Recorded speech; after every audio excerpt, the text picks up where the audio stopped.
Hey guys, it's Ryan from The Surfer's Journey. Today's lesson of the week is all about how you can make really small changes to your surfing. For example, it might be just looking a little bit further, it might be just squatting a little bit lower. Those small changes that we can make really easily will make a massive difference to your surfing and the performance of your maneuvers. And guys, if you're new to the channel, please subscribe now and remember to follow us on Instagram. And you can also learn more about us over at our website at www.thesurfersjourney.com.au. But for now, let's get into today's lesson of the week. There are many small changes that a surfer can make to have huge outcomes out in the water. I'm going to break down some of those now.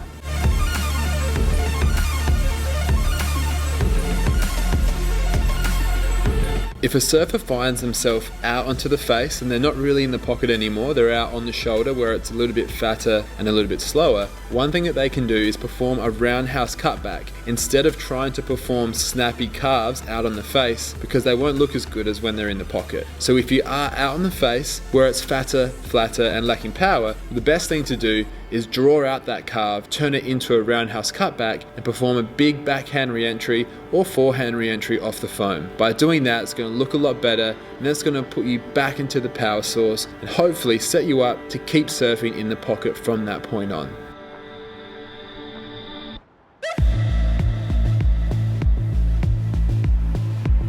When we look at re-entries, there's one thing that we can do as surfers to make our re-entries heaps better. It makes them feel faster and more powerful, and they also look a lot better as well. And that's releasing our back foot when we can. If we don't, it tends to look quite fat and flat, much like this here. What we want to do though is release our back foot, which will ultimately release the fins out the back of the wave. In order to do this, we have to make sure that it's all about our timing and our weight distribution. So instead of just that heel-toe weight transition, now we need to transition our weight onto our front foot while we explosively push out our back leg. By doing that, we hopefully put most of our weight onto our front foot, which is going to help unweight that back section of the board, helping make it weightless and release out the back of the wave. And the reason why you might see surfers commonly throwing their arms when they do a fin release is because that also helps create lift on the surfboard.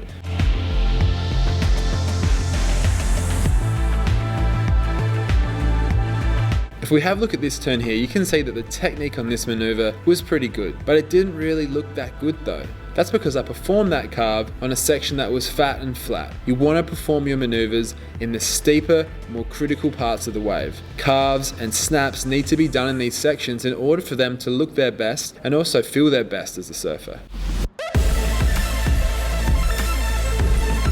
Where you perform your maneuvers makes a huge difference, and if I had to perform this maneuver with the same technique on a bigger wave, on a steeper, more critical section, it would have looked and felt 100 times better.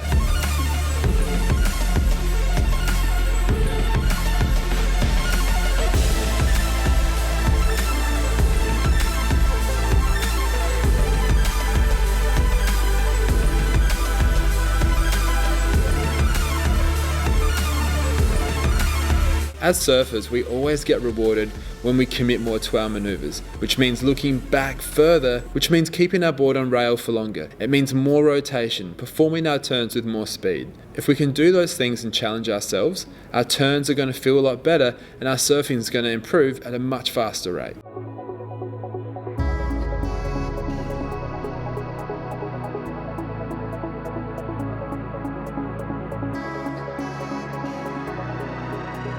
One of the biggest things that we can do as surfers to make our surfing look and feel better is to have less downtime in between our maneuvers, and this comes back to flow. If we can link our maneuvers together with little downtime, it's going to look better and feel better for us, and that's when we really get into sync with the wave. And when you start to do this and understand it, your surfing will start to get to another level again. So how do we actually achieve this? Well, we achieve this by limiting the amount of speed generation pumps that we do on a wave. No more than 2. If we're doing more than that, we're going to be wasting time.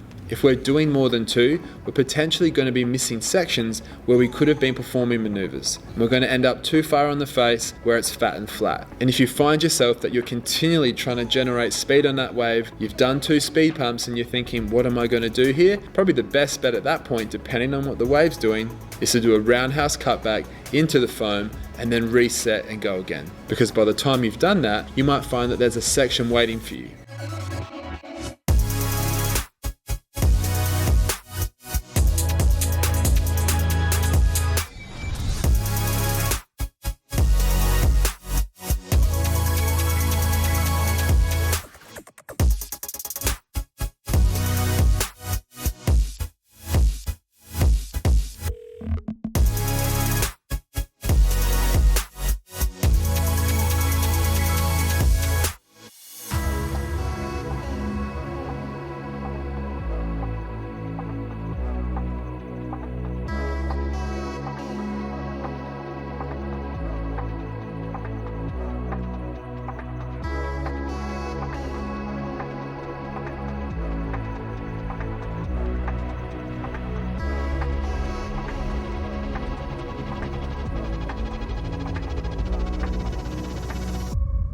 Guys, thanks for watching the video today.